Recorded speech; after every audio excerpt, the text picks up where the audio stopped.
భాష అంటే మనగతపు గుండె ఘోష, భాష అంటే మన వర్తమాన శ్వాస, భాష అంటే మన భవిత పైన ఆశ. ఆదికవి నన్నయ్య అక్షరార్చిన తెలుగు, ఆదికవి నన్నయ్య అక్షరార్చిన తెలుగు, తిక్కన్న చక్రంగా చెక్కింది మన తెలుగు. త్యాగయ్య తీగలై సాగింది తెలుగు, అన్నమయ్య పున్నమై వెలిగింది తెలుగు. పోతన్న పెద్దన్న ఎర్రన్న కేతన్న వికటాట్టహాస్యాల శ్రీరామకృష్ణన్న, విశ్వనాథుడు నిలిచే తెలుగు శిఖరాగ్రాన, విశ్వ సత్యాలెన్నో వివరించే వేమన్న. అవనిపై అభిమానమతని అడుగుల జాడ నడిచాడు, అందరినీ నడిపాడు గురజాడ. అంగనుల స్వేచ్ఛకై అచంచలమైన అంగలేసిన కలం పేరు చలం.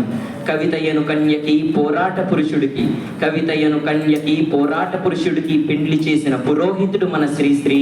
పంట చేలల్లో పద సంచారి నండూరి, సుజ్ఞాన పీఠికలు సినారే రావూరి. భావ కవితల మేస్త్రి మన కృష్ణ శాస్త్రి, జాను తెనుగుల బోధిమాను మల్లాది. తెలుగు తల్లి భాషకు అడుగు ముల్లపూడి బుడుగు, గ్రామీణ యాసకు గొడుగు పట్టెను గిడుగు. అంత్యప్రాసల ముద్రకాది ఆరుద్ర, తెలుగు తలపై క్రౌను చార్లెస్ ఫిలిప్ బ్రౌను. కాలమను కడుపులో కాలితే కాలోజీ, గాయాల గుండెపై చెద్దరే గద్దరు. పింగళి చాష్వా మధురాంతకం, ఆత్రేయ వేటూరి సిరివెన్నెల. అభివందనం కవులకు అభివందనం, వారి అభ్యుదయ భావాలకు అభివందనం. ధన్యవాదాలు.